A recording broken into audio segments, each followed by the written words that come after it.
Buenos días, mi nombre es Denis Troya, pertenezco al colegio particular Generación No Milenio y hoy vamos a hablar de esa música que todos conocemos, que de una u otra manera nos influye a todos en nuestra forma de hacer música. Vamos a hablar del rock, pero por más que hoy nos parezca imposible pensar una vida en la que el rock no exista, como todo tuvo un comienzo. Y para hablar del origen del rock, tenemos que situarnos en la época en la que sonaban esas canciones, en las que todos pensábamos cuando decíamos las palabras rock and roll. Los primeros homónidos utilizaban el sonido como herramienta de comunicación. Avancemos un poco el estudio de la historia de la música occidental. Se ve limitado a los registros hechos por las iglesias y los círculos de poder en diferentes regiones de Europa, ya que ellos eran quienes contaban con los recursos para documentar las prácticas musicales de cada época. Pero por eso no era la única manera en la que la música avanzaba. En el siglo XVII, mientras los invasores invadían las iglesias de Europa para hacer resonar en ellas las más sofisticadas fugas compuestas por los compositores más prestigiosos en otras partes del mundo, pasaban cosas muy diferentes, en lo que significa por supuesto que es una música muy diferente. También en el año 1619 llega a la costa norteamericana el primer barco con esclavos afroamericanos, y en estos esclavos traían sus propias costumbres en relación a la música, muy diferente a la que los europeos habían llevado a América. Las prácticas musicales estaban mucho más relacionadas al baile, sobre ritmos repetitivos e insistentes, con cantos hechos sobre la llamada y repuestas con herramientas principales de una estructura. La diferencia es que ya no podían cantar esa música en reuniones o en fiestas, sino lo hacían en los lugares en los que más tiempos pasaban, en las plantaciones. Las generaciones posteriores estaban formadas por afroamericanos bautizados en el catolicismo, porque la Iglesia una vez más dio la oportunidad de imponer sus ideas en los sectores sociales más vulnerables. En 1740, en las primeras décadas del siglo XIX, se establecía un cocinero propio de los esclavos del sur conformado principalmente por cantos de trabajo. Aunque esa música ya se empezaba a mezclar con la que sonaba en las iglesias, había un tipo de canto llamado espiritual. Este lo cantaban tanto esclavos como dueños de los campos, y poco a poco se fue incorporando las características musicales de las canciones de los trabajadores, naciendo así lo que llamarían espirituales negros. Poco a poco se fue desarrollando también la música instrumental. La mayoría de los afroamericanos no tenían acceso a instrumentos, así que fabricaban algunos con los materiales que tenían a su alcance, y así podían hacer músicas en sus reuniones y fiestas. También habían evolucionado, estaban formados más que nada por ritmos sincopados y estructura de llamada y respuesta caracterizada de la música afroamericana, y usaban para sus melodías algunas veces escalas diastónicas.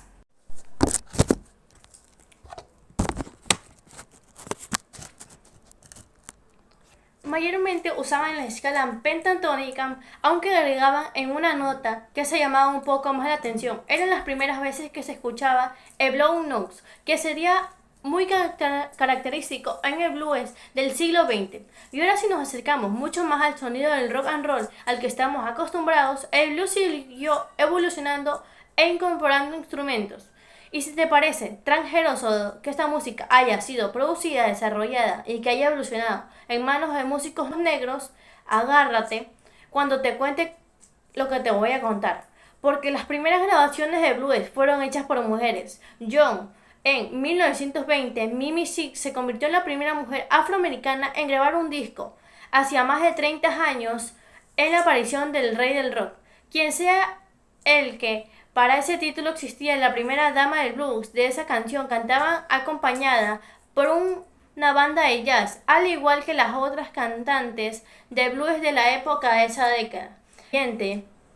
La guitarra fue ganando protagonismo. En el blues, otra mujer afroamericana, Memphis Minnie, que había nacido en una granja y conocía todos estos otros estilos de los que te estuve hablando, se colgó una guitarra y se convirtió en una de las mayores exponentes del blues de la época. Dime que eso no es rock. Lo que vino después de esto fue el género conocido como ruido en blues, como Fats Domino, con uno de sus máximos exponentes para esta época. De la línea que separaba el jazz del blues, el swing del ritmo blues era ya demasiado delgado, así que el blues no creó el rock, tampoco Richard ni Chaverry. Sí, lo que estabas pensando, pero tampoco lo creó Martin Mix en 1946. Basti Chuck compuso una canción en honor a una ruta norteamericana, describiendo un recorrido desde Chicago hasta Los Ángeles, y le puso como título La Ruta 66.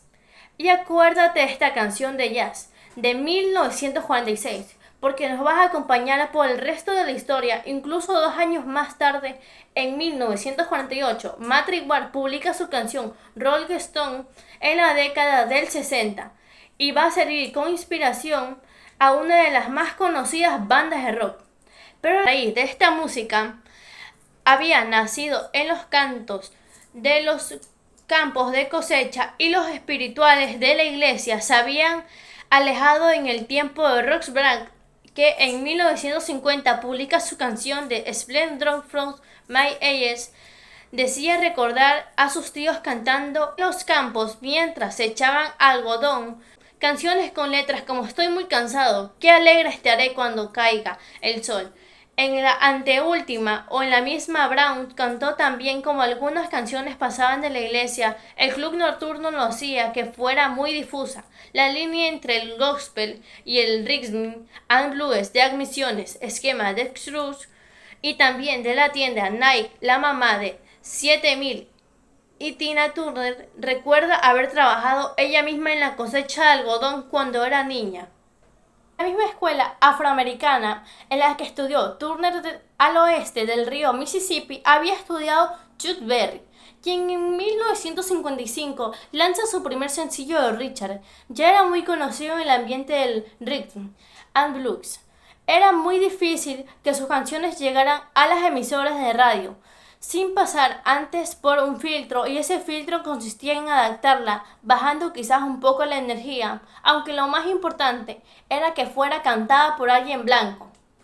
Fue Pat Boone quien se encargó de este trabajo y levantando la fama de la canción, permitiéndole así entrar en las emisoras de radio y también levantando la fama de su compositor Richard.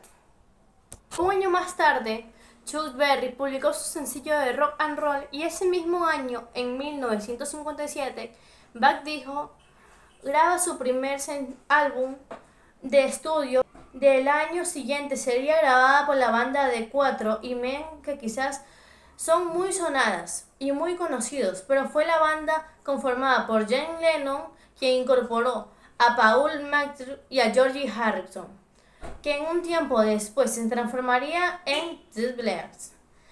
Y esos años fueron bastante movidos en el ambiente de rock. En 1960, Mark y Ward, después de muchos años de trayectoria, graba su primer álbum de estudio y en un tiempo después, un grupo de músicos británicos le rinde homenaje tomando como nombre para su banda el nombre de las canciones que Ward había grabado en 1948.